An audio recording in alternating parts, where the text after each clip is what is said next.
Hello guys, welcome back students.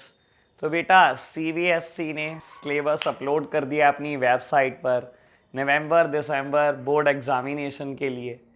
बेटा आपने बहुत सारे यूट्यूबर्स की हेल्प से सिलेबस पे तो बात कर ही ली होगी और सबने ऑलमोस्ट बेटा सिलेबस देख भी लिया होगा बेटा, लेकिन मैं सिलेबस पे चर्चा करने के लिए आज आपके साथ नहीं हूँ बेटा। मैं बात करना चाहूँगा एनालिसिस ऑफ सिलेबस की कि सिलेबस अच्छा है, ख़राब है, कितना ज़्यादा है आपके लिए, कितना कम है आपके लिए। मुझे इस मुद्दे पर चर्चा करनी है बेटा। सबसे पहले बात करेंगे, एनालिसिस करेंगे अकाउंट्स का। बाबू एक चीज़ जो अकाउंट्स के लिए अनफेवरेबल है बेटा, वो है आपका टर्म का पीरियड। बेटा टर्म 1 में आपको बहुत ज़्यादा टाइम मिल रहा है और सिर्फ ऑब्जेक्टिव पेपर है, और बेटा टर्म 2 में आपको टाइम बहुत कम मिल रहा है बेटा, और बाबू सब्जेक्टिव पेपर देना और बहुत सारे सिलेबस के साथ देना है सबसे बड़ी प्रॉब्लम। बाबू सीबीएसई ने कहीं तो बच्चों का दिल ही तोड़ दिया होगा बेटा, सिलेबस ऐसा दे दिया।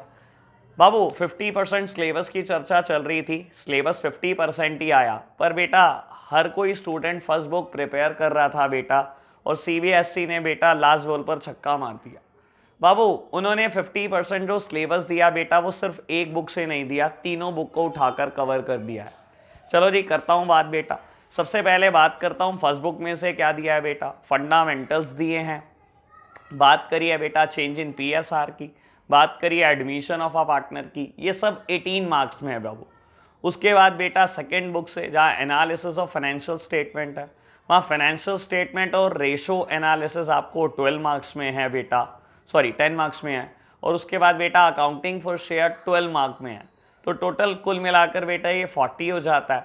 अब 40 मार्क्स का डिस्ट्रीब्यूशन इस तरीके से किया गया है बेटा कि आपको बहुत ज़्यादा पढ़ाया जा रहा है। दूसरी बात बेटा, ये जो चीज़ है ये आपको प्रॉब्लम देने वाली है जनवरी फरवरी में, क्योंकि क्या होता है जिन्होंने बेटा फर्स्ट बुक प्रिपेयर करी है उनको बहुत अच्छे से पता होगा बेटा कि एडमिशन के बाद जो चैप्टर हैं retirement of a partner, death of a partner और डिसोल्यूशन ऑफ अ पार्टनर, वो सब एडमिशन पर बेस्ड है। अगर आपका एडमिशन का बेस बहुत अच्छा है बेटा, तो आपको इनको प्रिपरेशन में ज़्यादा टाइम नहीं खर्चना पड़ता। दूसरी बात मैं उनको बता देता हूँ जिन्होंने बेटा अकाउंटिंग फॉर शेयर्स कभी नहीं पढ़ा। बाबू अकाउंटिंग फॉर शेयर्स अगर आप कर लेते हो तो अकाउंटिंग फॉर डिबेंचर्स बहुत इजी हो जाता है आपके लिए। अब बेटा आपके कोर्स में अकाउंटिंग फॉर शेयर्स है अभी फर्स्ट टर्म में, अकाउंटिंग फॉर डिबेंचर्स नहीं है। ऐसे ही बेटा उधर एडमिशन ऑफ अ पार्टनर है, रिटायरमेंट, डेथ और डिसोल्यूशन ऑफ अ पार्टनर की कोई चर्चा नहीं है।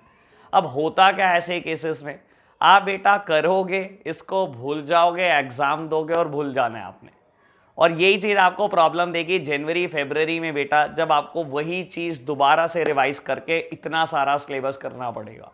तो बेटा ये जो अनइवन टाइम पीरियड है ये आपको प्रॉब्लम देने वाला है। दूसरी बात बेटा सिलेबस इस तरीके से डिज़ाइन किया गया है कि वो तो प्रॉब्लम हर हाल में आपको दे ही देगा बेटा। बाबू एक बात और बोल देता हूँ, अगर आप बेटा सही से इन 4 मंथ को यूज़ नहीं करते, फ्रॉम अगस्त टू 30 नवंबर, अगर आपने प्रॉपर इनको यूज़ नहीं किया तो जनवरी फरवरी में ज़रूर प्रॉब्लम आएगी। Most of the students, most of the teacher का एनालिसिस यही कहता है बेटा कि आप प्रेजेंट में जियो, लेकिन मैं यहाँ पर बोल देता हूँ बेटा, अगर आपने फ्यूचर की पेन ना ली, सेकेंड टर्म की पेन ना ली बेटा, तो पक्का बता रहा हूँ अगर इस 4 महीने में आपने सेकेंड टर्म की कोई प्रिपरेशन नहीं करी तो बेटा किसी भी हाल में सिलेबस पूरा भी नहीं कर पाओगे।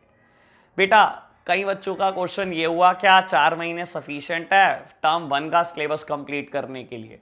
बेटा सफिशिएंट है, एज वेल एज आप रिवीजन भी कर पाओगे, एज वेल एज टर्म 2 का भी बहुत सारा पोर्शन पढ़ पाओगे। मैं इसके लिए एक सेपरेट वीडियो बना दूंगा कि कैसे हम इन 120 डेज को यूज़ कर सकते हैं बेटा, स्टार्टिंग फ्रॉम 1 अगस्त टू 30 नवंबर। आप चैनल पर बेटा बने रहना, कल रात को 8 बजे बेटा मैं वीडियो अपलोड करूंगा, तो बेटा आप मेरे साथ बने हुए हैं। मैं अभी बात कर रहा हूँ इकोनॉमिक्स के सिलेबस पे एनालिसिस कर रहा हूँ। अगेन बेटा जो दो सबसे काम की यूनिट थी बेटा मैक्रो इकोनॉमिक्स में, वो नहीं दी गई।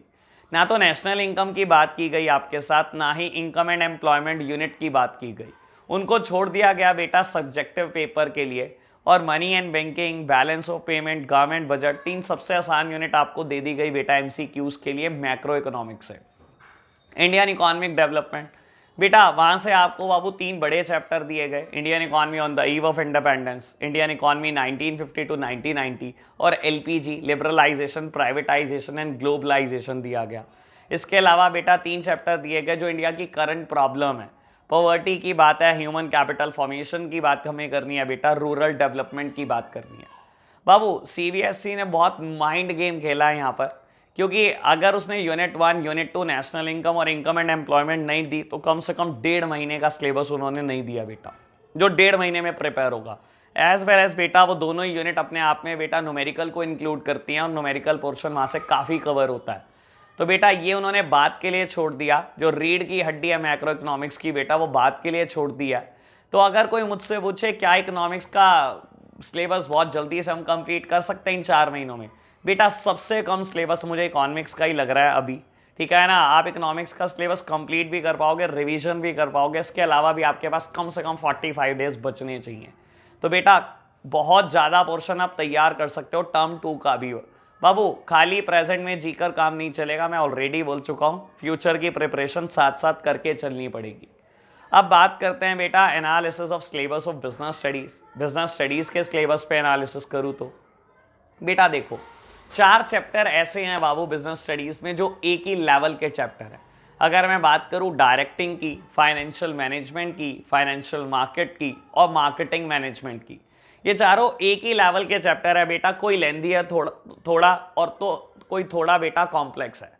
लगभग एवरेजली बेटा इन चारों चैप्टर में 12 दिन लग जाते हैं आपको। एक चैप्टर आप करोगे तो 12 दिन लग जाएंगे बेटा, तो 4 करने में 48 डेज चाहिए आपको। अब हुआ क्या बेटा, इन 4 में से भी आपको सिर्फ एक दिया गया, ठीक है ना। अभी आपके कोर्स में बेटा टर्म 1 में मार्केटिंग मैनेजमेंट है और बाकी बेटा 5 एक ही जैसे बहुत हल्के लेवल के चैप्टर दिए गए हैं। तो अब अभी का तो बिजनेस स्टडीज़ का भी सिलेबस बहुत ईजिली कंप्लीट हो जाएगा, रिवीजन भी हो जाएगा, लेकिन बाद में फंस जाओगे टर्म 2 में जाकर। तो मेरा मानना यह है बेटा कहीं ना कहीं directing, financial management, financial market से भी अभी कुछ ना कुछ जरूर पढ़कर चलना। तो बेटा ये मेरा एनालिसिस है सिलेबस पर, ठीक है ना। इसके अलावा आपका कोई क्वेश्चन हो बेटा सिलेबस को लेकर या और भी बेटा बोर्ड एग्जामिनेशन से रिलेटेड, तो आप कमेंट बॉक्स में ज़रूर बताइएगा बेटा, मैं जल्दी से जल्दी रिप्लाई करने की कोशिश करूँगा। तो आज के लिए हम इतना ही रखते हैं बेटा, कल रात को 8 बजे मिलेंगे एक नई वीडियो के साथ। Bye bye.